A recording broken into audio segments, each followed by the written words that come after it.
The sun had abandoned Albion. A perpetual twilight descended. Snow fell ceaselessly, blanketing the once fertile lands in an icy shroud. The rivers, once teeming with life, were now frozen arteries. The breath of the Frost Empress had chilled the very heart of the kingdom. Panic gripped the citizens of Albion. Their once vibrant city, now eerily silent under a thick blanket of snow. The laughter of children, the bustle of the marketplace, all silenced by the oppressive cold. Fear was a constant companion, whispering on the icy wind.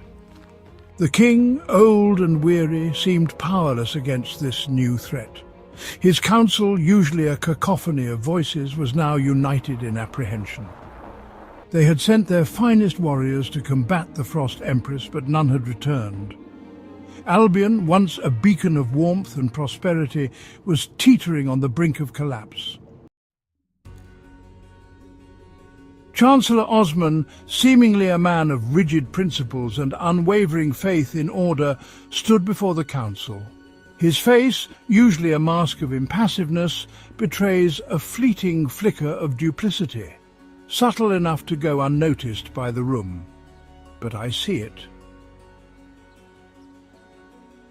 This is the moment he has lied, schemed and manoeuvred for, a calculated betrayal, executed with unwavering devotion to his Frost Empress. Every step of his rise to authority has led to this precise instant, the culmination of his deceit. He is known throughout the kingdom for his rigid adherence to the law, his every action governed by what appears to be a strict moral code. But beneath that reputation lies a duplicitous nature, carefully concealed behind a robotic and literal devotion to the letter of the law. The very laws he has shaped and subtly corrupted over many years. From the moment of his appointment to the council, he began his work, slow and deliberate, patiently laying the groundwork for betrayal. It was all part of the pact he made with his Frost Empress, forged in ice and snow so long ago. Yes, he had been patient, so very patient. For the Frost Empress, immortal and unburdened by the fleeting nature of mortal time, patience was no sacrifice. For him, it was a tool, wielded with precision. She had promised him immortality, and in return he had dedicated decades to her cause, cloaking his true intentions behind a mask of diligence. Quietly, methodically, he eliminated his detractors, ensnaring them with his subtle alterations to the laws. Every change was imperceptible at first, a shift in tone, a tweak in emphasis, each one ensuring the laws, when followed to their most literal interpretation, would always yield the outcomes he needed. As chief prosecutor, he wielded these laws like a blade, guiding verdicts with such finesse that no one could question their legitimacy. And yet, every conviction served his purpose. Every guilty verdict was another brick in the fortress of his betrayal, built over decades for the moment he now approaches with cold, calculated certainty. Osman stands before the hushed hall, his voice calm and steady as he declares, "We must not surrender to fear." I watch him closely, knowing every word has been rehearsed 100 times over in the privacy of his chambers. He thrives on moments like this, meticulously orchestrated displays of confidence and authority. I can almost see the gleam in his eye as he savors the anticipation of his deceit taking root, the thrill of manipulating his audience with a facade of calm resolve. Behind that measured tone lies treachery, dressed up as leadership, and a salivating hunger for control. "Our laws bind us, give us strength," Osman intones, his voice steady and authoritative, a polished performance meant to inspire trust and loyalty. But as I watch him, I can see through the facade. His words are hollow, an echo of the lie he has lived for decades. Even as he speaks, I can almost see the memory flicker behind his eyes. his secret meeting with the Empress so many years ago, the moment he knelt at her feet and pledged his undying devotion. That was the day he betrayed Albion, the day he bound himself not to the laws he praises now, but to the overthrow of everything he professes to defend. Even now, cracks mar his performance, visible to anyone who knows where to look. Osman is a man who thrives only in the tightly controlled worlds he creates. His every word is scripted, his every gesture rehearsed. And yet, here in this moment, I see the strain creeping in. His posture is too rigid, his movements calculated to the point of unnaturalness. His eyes blink just a fraction too often, betraying the effort it takes to hold his mask in place. He avoids locking eyes with his audience, as though direct connection might risk shattering the illusion he has so carefully constructed. I know what would happen if something unexpected interrupted this moment. Osman would falter, hesitate. He would scramble for his well-worn stock phrases, the comforting words he hides behind when his control slips. He cannot improvise, he cannot adapt. His discomfort would spill out in awkward pauses, his vulnerability laid bare for all to see. And yet even in this weakness, his duplicity endures. For every stumble, every misstep, he would not blame himself, but others. The cracks in his performance are not just a sign of his fragility, they are the truth behind the lie. A man bound not by laws or strength, but by his own treachery. Osman believed in the power of order, the sanctity of rules. This was his persona, though he did believe in following the rules, but only after he had manipulated them to serve his purpose when he was ready to strike. Osman is not just delivering a speech, he is performing a lie. Every word is calculated, every gesture designed to reinforce an illusion. He thrives on this control, but it also imprisons him. Watching him now, I see both the master manipulator and the rigid fraud. He wears his deception like armor, but I can see the rust beneath. Every carefully chosen word and practiced movement is not strength, it is fear. Fear of exposure, fear of losing control, fear of the truth slipping through the cracks of his performance. And in this moment, I can't help but wonder how long until that fear consumes him. I watch Osman now, standing at the king's side, his face a mask of composed loyalty, his voice measured and reassuring as he offers counsel. To the untrained eye, he seems the picture of wisdom and devotion, a steadfast guide to the throne. But I know better. I see the strings he has so carefully woven over the years, his every word calculated, every action part of a larger scheme. This is not loyalty, it is manipulation, a betrayal hidden behind the guise of service. It has always been this way. Osman's belief in his superiority, his cold conviction, has guided every piece of advice he has ever given. He was there when the king was still a prince, fresh with idealism and a heart for justice. The prince had been widely beloved, championing charitable causes and intervening to correct injustices, often tempering his mother's more pragmatic rulings. The queen, for all her wisdom and strength, had served as a model of what a ruler should be, firm yet selfless, a servant to her people above all else. Her long reign, beginning in the innocence of youth and ending in venerable old age, left a void no one could truly fill. Osman saw this void as his opportunity. He had identified the prince's deep respect for his mother, his awe of her wisdom and ability to collaborate even with those she found distasteful, as a weakness. Quietly, ruthlessly, Osman exploited it. He positioned himself as a trusted advisor, manipulating the young prince's ideals to align with his own agenda. Slowly, methodically, he gained the prince's trust, convincing him to agree with ideas that were never truly his own.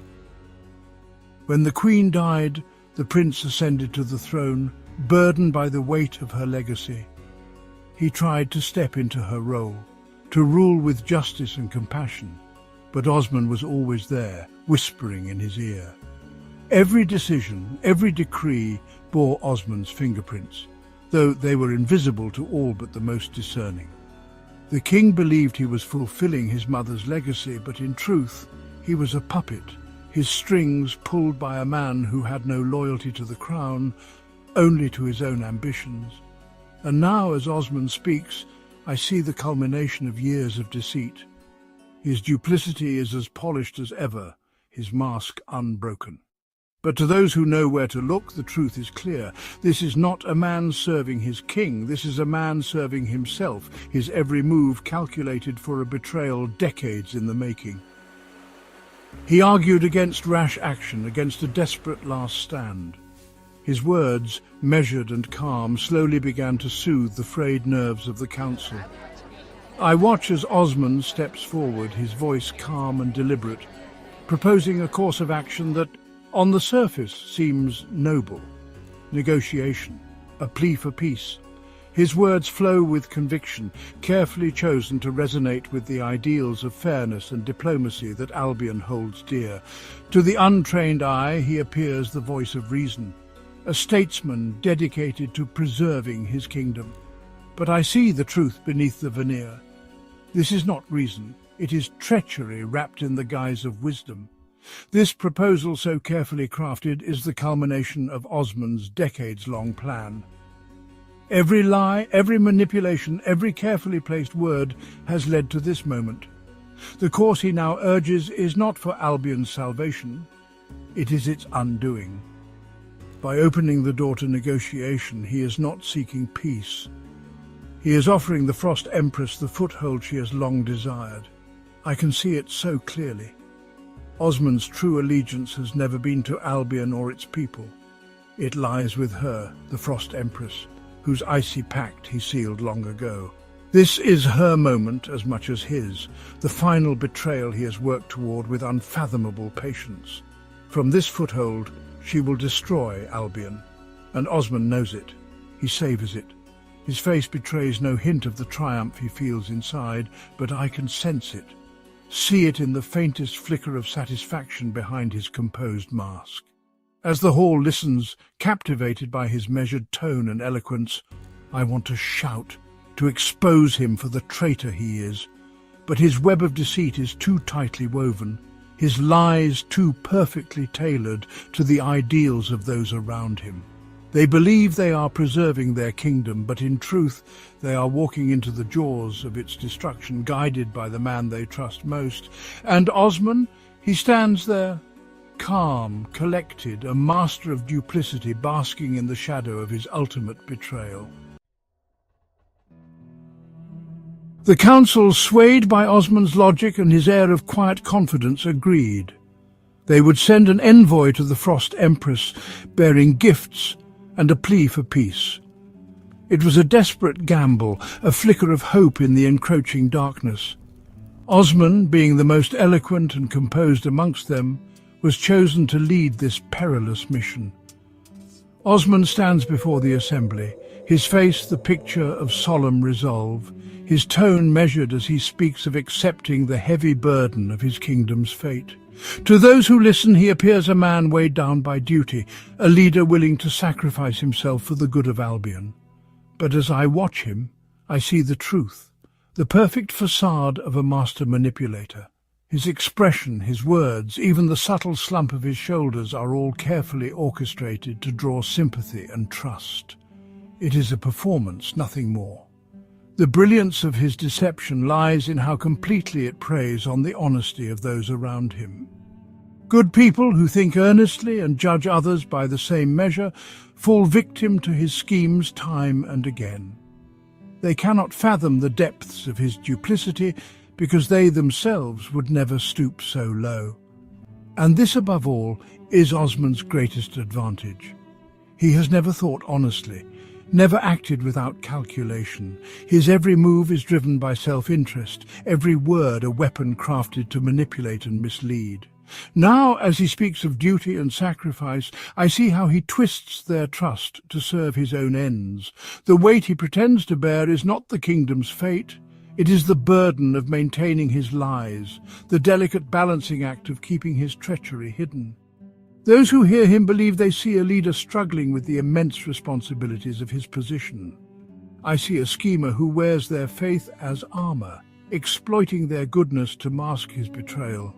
Osman's duplicity is not simply a skill, it is his art, perfected over years of manipulation.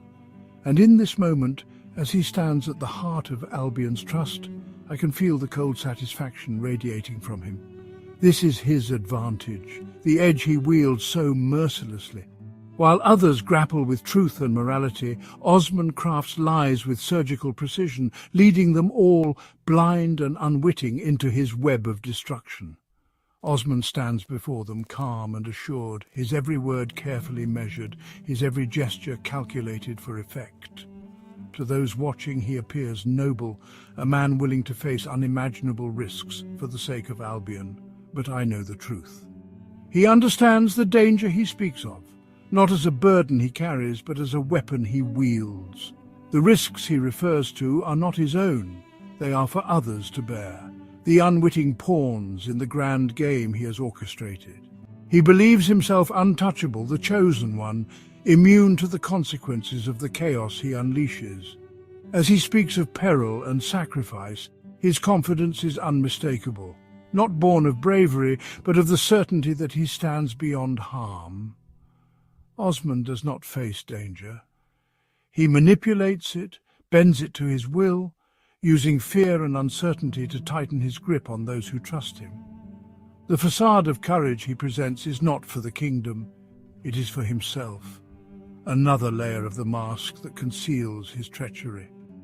In this moment I see the depth of his duplicity.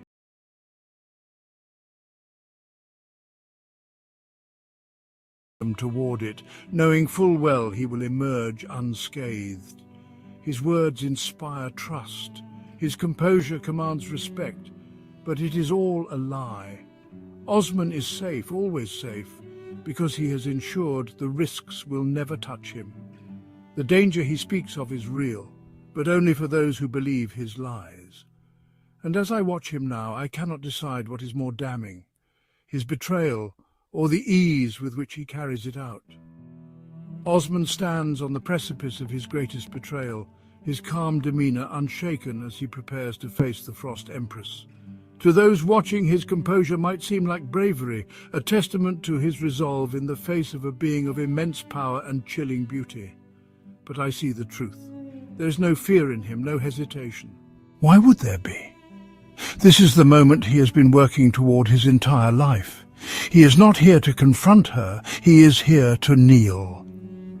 The promise of total control over Albion glimmers in his mind like a jewel, a reward for his unwavering loyalty to her icy dominion. For decades he has schemed, lied and manipulated, not for the good of his people, but for this.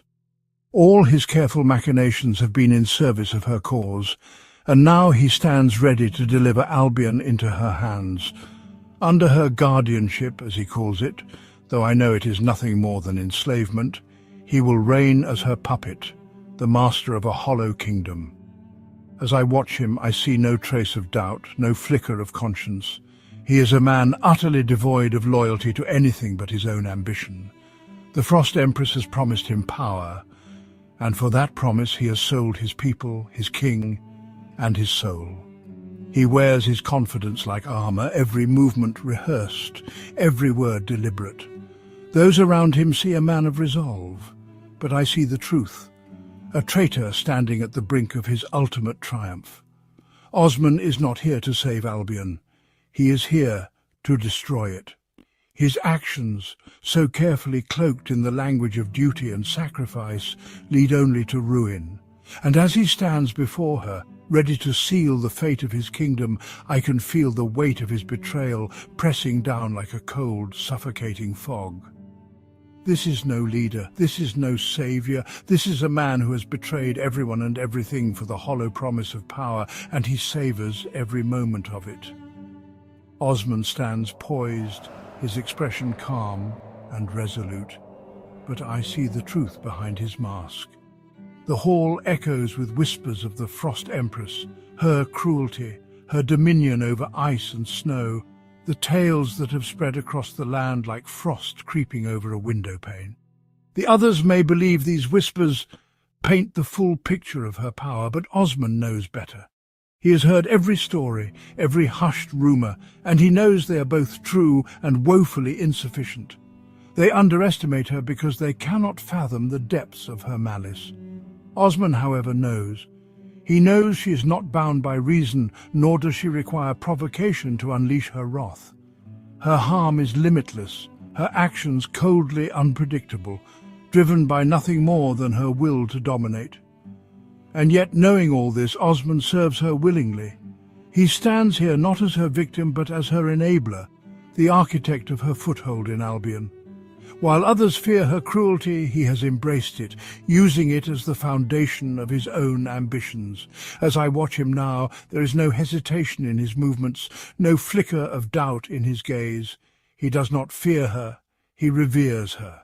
Her cruelty is not a deterrent, it is the very force that fuels his loyalty. Osman does not see her limitless capacity for harm as a danger to Albion. He sees it as a tool, one he can wield through her favour. This is the man they trust, the man they believe speaks for their salvation, and yet every word he utters leads them closer to the abyss. Osman is no servant of Albion. He is the Frost Empress's instrument, her voice in a land that cannot yet hear the icy whispers of its doom.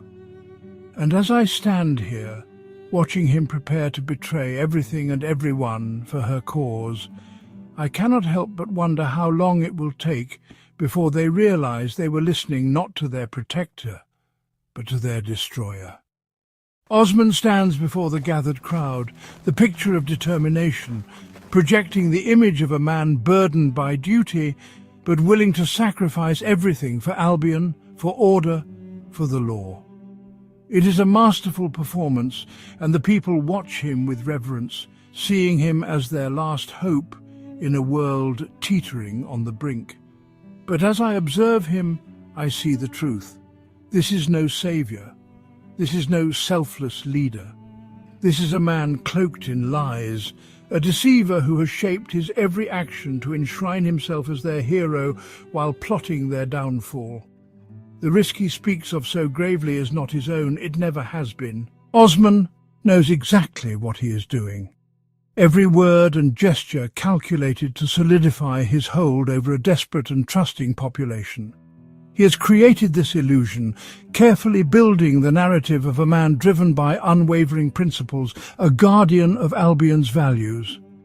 But behind that noble facade lies nothing but ambition and betrayal. He does not act for Albion or its people. The law he claims to defend is a tool he wields to serve his ends. The order he supposedly protects is a structure he manipulates for his own gain. And the sacrifice he pretends to offer? It is theirs, not his. Osman has no intention of risking himself.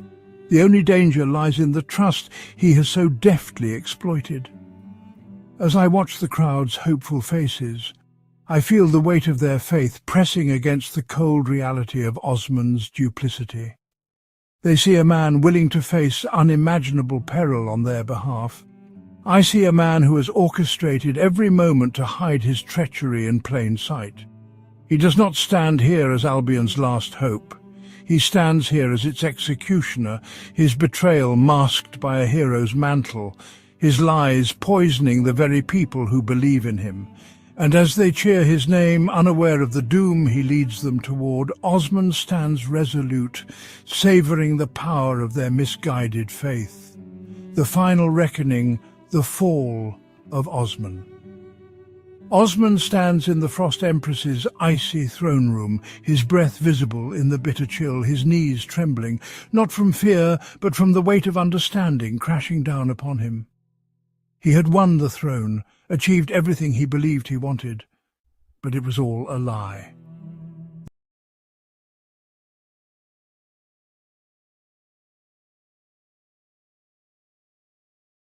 "You thought yourself clever," she begins, her voice like shards of ice. "You believed you had secured your place beside me, that you could share in my dominion.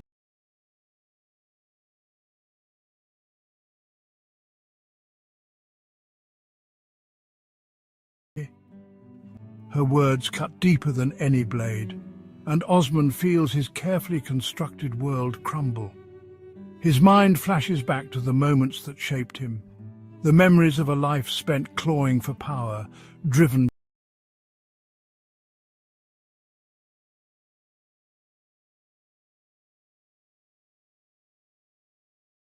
his father's steady hands shaping wood into barrels, the fairness and equality of his upbringing.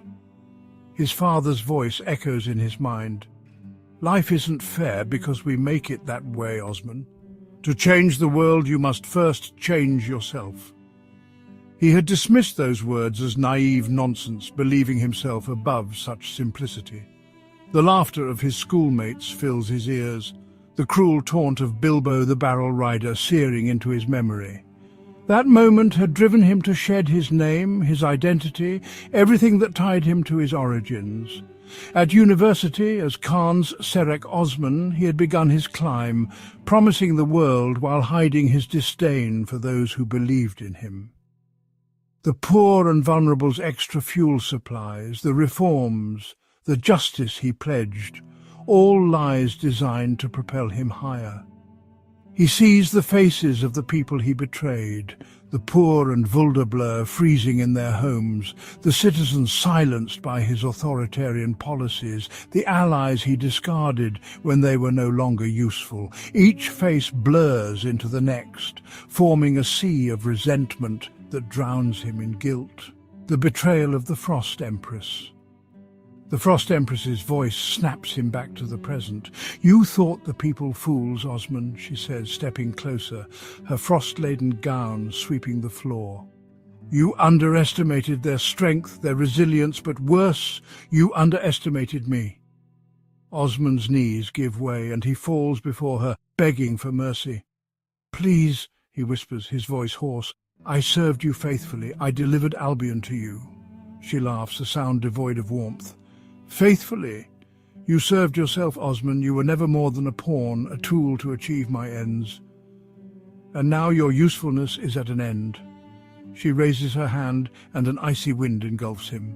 He feels his body twist and contort, his fine robes dissolving into rags, his proud frame shrinking into something weak and frail. His hands become gnarled, his face a grotesque mask. He tries to speak, but his voice is reduced to a rasp. "You sought immortality," the Empress says, her tone cruelly mocking, "and I grant it to you. But not as a king, not even as a man. You will live forever as a beggar, scorned and pitied, dependent on the charity of strangers. So long as my power endures, so too will your curse." Eternity, as the twisted beggar, Osman stumbles through the frozen streets of Albion, now transformed into a kingdom of ice under the Empress's rule. The people avert their eyes from him, their once mighty leader now an unrecognizable wretch. Some toss him scraps out of pity, others jeer at the twisted beggar who shuffles by. Every act of charity cuts him to the core, a bitter reminder of the fairness he scorned in his father's house. He listens to whispers of rebellion, the people's hope igniting despite the Empress's icy grip. But Osman is powerless to act. The immortality he craved now traps him in this pitiful existence, a cautionary symbol of ambition gone unchecked. As he trudges through the frost-bitten streets, the Frost Empress's words echo in his mind. "You thought yourself a king, but you were always my servant." The weight of her betrayal, his failures, and his curse presses down on him like the ice-cold wind that never ceases. He mutters to himself, his voice a rasp that no one hears. "I thought they were the fools, but it was me, it was always me." And so Osman endures, immortal and broken, forever at the mercy of the strangers he once despised. As long as the Frost Empress's power holds, so too will his torment, an eternal reminder of the price of unchecked ambition. The final question, who watches? As Osman shuffles through the frost-bitten streets, the whispers of rebellion rise around him. He cannot join them, cannot warn them, cannot do anything but endure.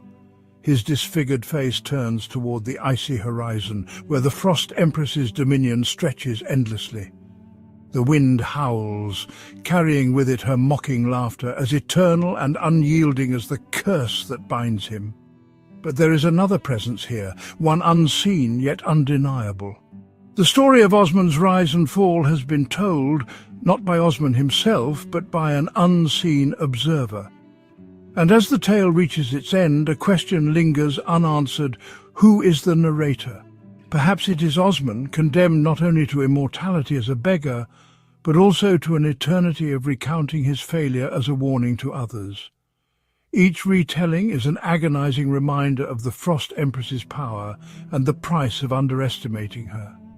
His voice, weary and broken, carries the weight of his own betrayal, his story an eternal testament to her wrath. Or perhaps the narrator is someone else entirely, another immortal, cursed by the Empress to watch and record the stories of those who fall victim to her schemes. This observer, unseen and unheard, drifts like a shadow through her icy dominion, powerless to intervene. He or she sees every betrayal, every manipulation, every downfall, and must preserve these tales as a grim chronicle of her supremacy. The observer is no ally to Osman, but neither can this entity escape the haunting echoes of his fate. The Frost Empress, in her boundless cruelty, might have ensured that both interpretations are true in their own way. The narrator, whoever or whatever he or she is, leaves their final words etched in the frost. This is the tale of Khan Serak Osman, the Cooper's son who rose to rule and fell to ruin. Let it serve as a warning: the Frost Empress is eternal. She cannot be outwitted, and she must never be underestimated. Her wrath is limitless, her power absolute. Remember this, or share Osman's fate forever.